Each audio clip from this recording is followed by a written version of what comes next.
तंत्र शास्त्र के पक्षी तंत्र में उल्लेखित उल्लू तंत्र इतना भयानक और भयावह तंत्र है जिसके कारण व्यक्ति को अपनी जान तक गंवानी पड़ जाती है। कहते हैं उल्लू तंत्र में व्यक्ति या साधक पलक झपकते ही मौत के मुंह में समा सकता है।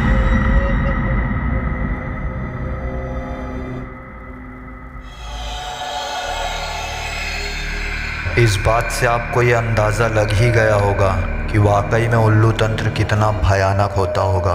हिंदू ग्रंथों में उल्लू को माता लक्ष्मी के वाहन के साथ साथ बहुत ही बुद्धिमान पक्षी माना गया है।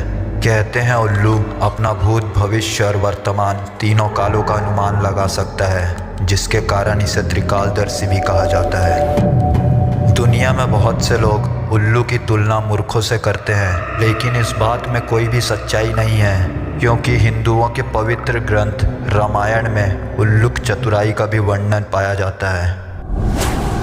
पक्षी तंत्र में उल्लू तंत्र को 41 दिन की प्रक्रिया बताई गई है, और इस 41 दिन यानी 41 डेज में क्या क्या किया जाता है, इस चीज़ की जानकारी आज आपको मैं इस वीडियो में दूंगा, तो आप इस वीडियो में लास्ट तक ज़रूर बने रहें। नमस्कार दोस्तों, मेरा नाम है रवि और आप देख रहे हैं वर्ल्ड्स इमेजिन। तो चलिए स्टार्ट करते हैं आज का ये वीडियो।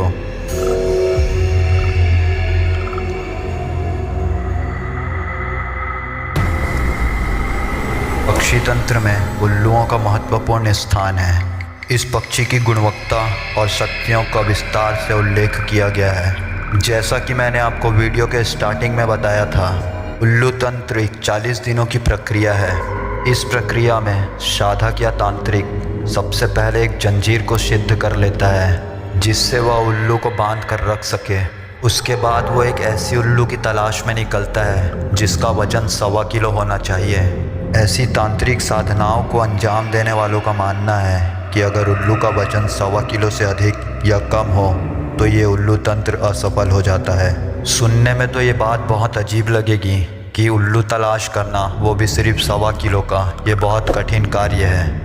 लेकिन मेरा यकीन मानिए दोस्तों, तंत्र में कठिन से कठिन कार्य को संभव माना गया है। तंत्र साधना में इतनी शक्तियाँ होती है जिससे साधक या तांत्रिक बड़े से बड़ा कार्य को करने में सफल हो जाता है।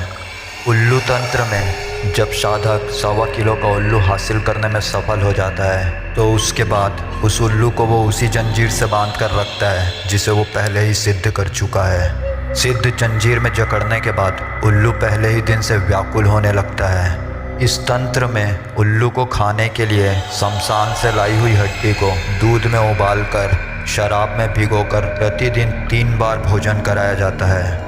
कहते हैं इस तंत्र में उल्लू को 41 दिन तक सोने नहीं दिया जाता, जिससे वो इतना व्याकुल हो जाता है कि साधक को जिस भाषा का ज्ञान हो, 41वें दिन वो उसी भाषा में साधक को भूत, भविष्य और वर्तमान तीनों कालों के बारे में बताना शुरू कर देता है। इस तंत्र में किसी भी मंत्र की ज़रूरत नहीं होती, बस साधक द्वारा उल्लू को 41 दिन तक सोने नहीं दिया जाता और कड़ी मेहनत करके जगाए रखना होता है।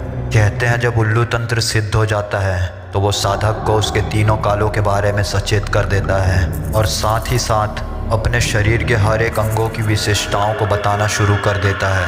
उल्लू के अंगों का तंत्र प्रयोग करके साधक किसी की भी जान क्षण भर में ले सकता है। सबसे पहले उल्लू अपने नाखून का प्रयोग साधक को बताता है। उसके बाद धीरे धीरे वो अपने ऊपरी अंगों के बारे में बताना शुरू करता है, और जैसे ही वो अपने दिल यानी कलेजे का प्रयोग साधक को बताता है, तो साधक द्वारा उसके गले को धड़ से अलग कर उसकी बलि दे दी जाती है। क्योंकि उल्लू तंत्र में ऐसा माना गया है, अगर उल्लू अपनी आँखों की विशेषता या प्रयोग साधक को बता दे या साधक उसकी आँखों की विशेषता सुन ले, तो उल्लू उसकी आँखों को निकाल कर उसे मौत के घाट उतार देता है। बहुत से मामलों में ऐसा देखा गया है कि किसी व्यक्ति की मौत बहुत ही रहस्यमयी ढंग से हुई है और उसके खोपड़ी से उसकी आंखों को बाहर निकाल कर रख दिया है। इसलिए इस तंत्र को बहुत ही भयानक माना गया है, और ऐसे तंत्र विद्या को सिर्फ वही व्यक्ति अंजाम दे सकता है जो सच में एक तांत्रिक हो या तंत्र विद्या में परिपूर्ण हो। ये सब चीज़ें हर किसी के बस की बात नहीं है, क्योंकि रियल तांत्रिक वही होता है जो व्यक्ति मानव सुख सुविधा का त्याग कर पूरी तरीके से वैराग्य को अपना लिया होता है, वही एक सच्चा तांत्रिक होता है। ये तो हो गई उल्लू तंत्र की बात, लेकिन मैं आप लोगों को एक चीज़ और बता देना चाहता हूँ कि कई अवसरों पर, जैसे दिवाली के पर्व के टाइम, इन सब बेजुबान पशु पक्षियों का धड़ल्ले से व्यापार चालू हो जाता है और कुछ अज्ञान से भरे लोगों द्वारा इन बेजुबान पशु पक्षियों को बलि के लिए मुंह मांगी रकम दी जाती है। और ये सब सिर्फ इसलिए किया जाता है कि ऐसे अंधविश्वास के चलते बेजुबानों को बलि के रूप में निर्मम हत्या कर दी जाती है, जो बहुत ही घिनौना अपराध है।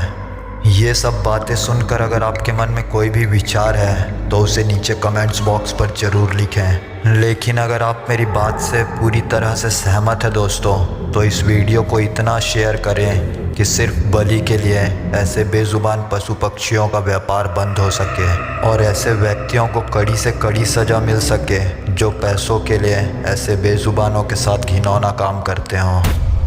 आज के लिए बस इतना ही। अगर मेरे द्वारा दी गई जानकारी आपको अच्छी लगी हो तो इस वीडियो को एक लाइक ज़रूर करें और इस चैनल को सब्सक्राइब ज़रूर कर लें ताकि आने वाली हर वीडियो की नोटिफिकेशन आप तक पहुंच सके। धन्यवाद।